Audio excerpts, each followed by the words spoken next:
Well, welcome back. Let's continue the discussion on this very significant development on polio in Nigeria. I'm now being joined on the program from Abuja by Dr. Anis Sadiq, who is the Chief of Communication for Development in Polio section of UNICEF.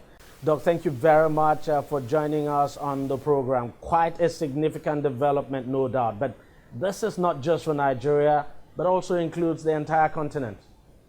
I think this 3 years mark without any wild polio virus case in Nigeria is a historic achievement, not only for Nigeria but for the whole of the African continent. As you know that only 3 countries is polio endemic right now, that is Nigeria, Pakistan and Afghanistan. And Nigeria is far ahead of Pakistan and Afghanistan. Because Pakistan and Afghanistan is having wild polio virus cases, but Nigeria is successfully able to maintain the polio-free status for last 3 years.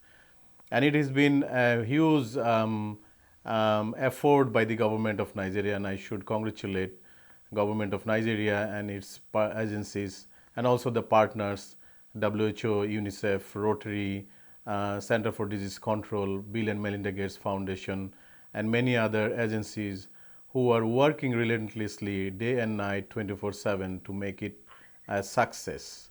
And we have campaigns every month.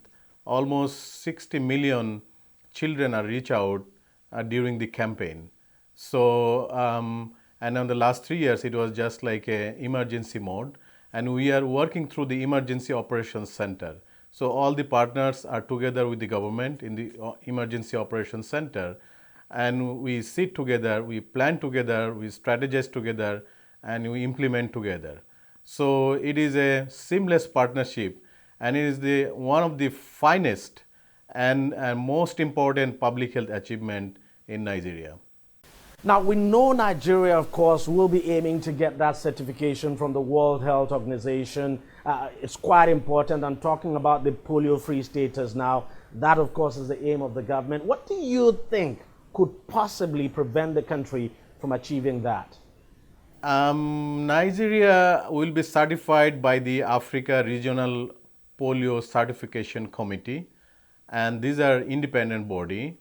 And they are formed by independent experts across the globe. It's not only from Africa, but many other countries where the polio experts are there. They will be joining here. And we have a National Polio Certification Committee. They are also independent. So they normally, National Certification Committee, they are they are planning to go district by district, settlement by settlement or state by state, and they will be reviewing our document, our claim that we are polio free for last 3 years. They will look at the surveillance indicators, they will see the implementation indicators, they will see our vaccine utilization and everything. Then they will report back to the Africa Regional Certification Committee, and then Regional Certification Committee might have a validation visit in Nigeria to validate the claim, and it is a very rigorous process.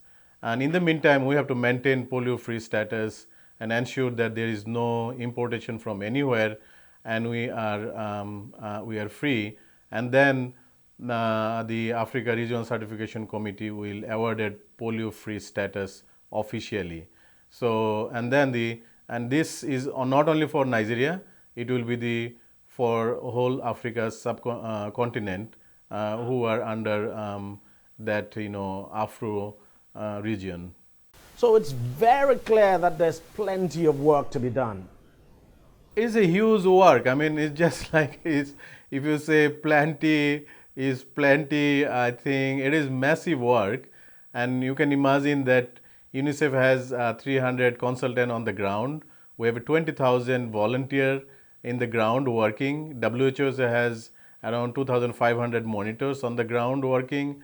CDC has 300 people on the ground working, and government has 150,000 vaccinators working around the clock. So it's a massive work at the implementation size. On the other hand, on the documentation, and also it is a huge work, and and also like there is no chance of error. If you have a it is not a zero error process. So that we are talking about wild polio virus extinction from Africa. So it's just not like it's not a control program. It's not like any other disease control program. Like you have 100 case and you reduce to 90, and there you have 10 case, you are feeling okay, we reduce. But it is just like completely extinct from the globe. The eradication means like that. So, and then, once Nigeria will be polio free, then our bigger another concern is that, the success in Pakistan and Afghanistan. And once they eliminate polio, then the globe will be, the whole earth will be polio free like smallpox. Indeed, it's really huge. I think most important thing is that the patience and perseverance. This is last mile, and we have the huge workforce. And as you know, we are polio free for last 3 years, but this public health initiative is for many years. So there is a kind of there is a overwork, there is a fatigue, there is exhaustion. People might feel, okay, we are polio free for 3 years, and probably we are finished the job, but job is not yet done.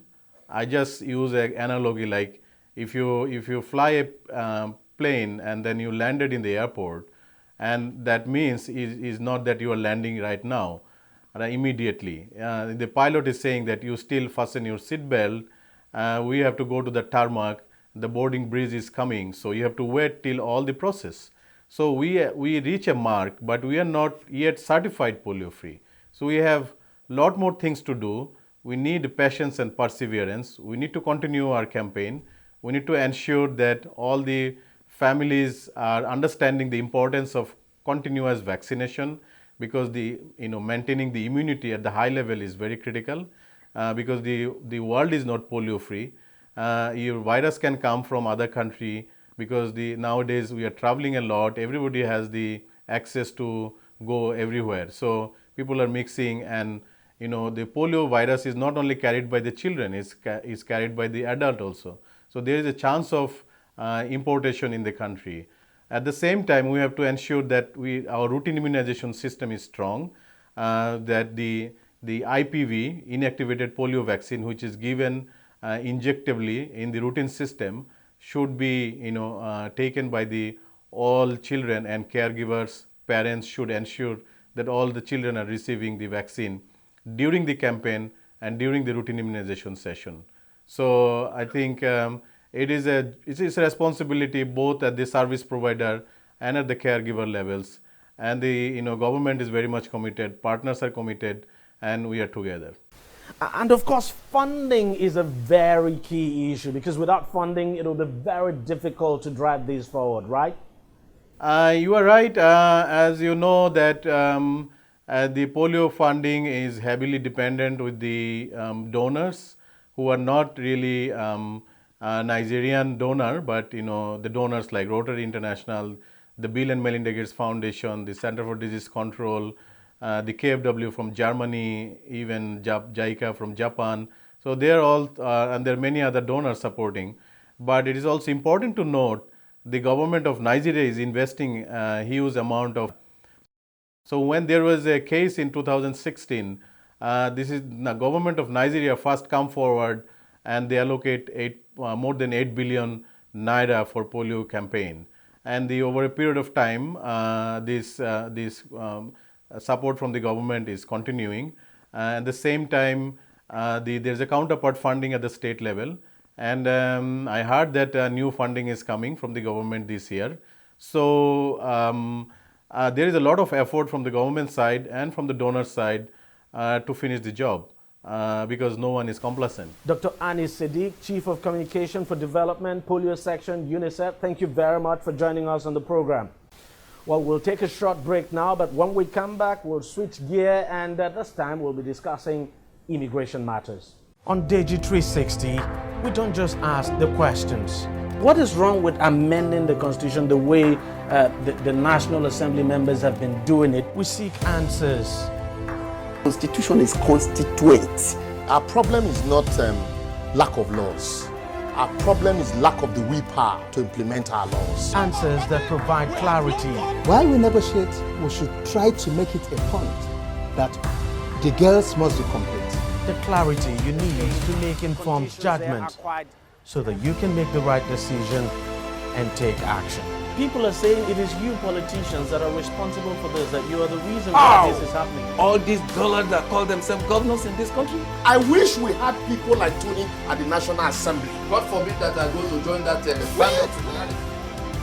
Deji 360, providing clarity to issues.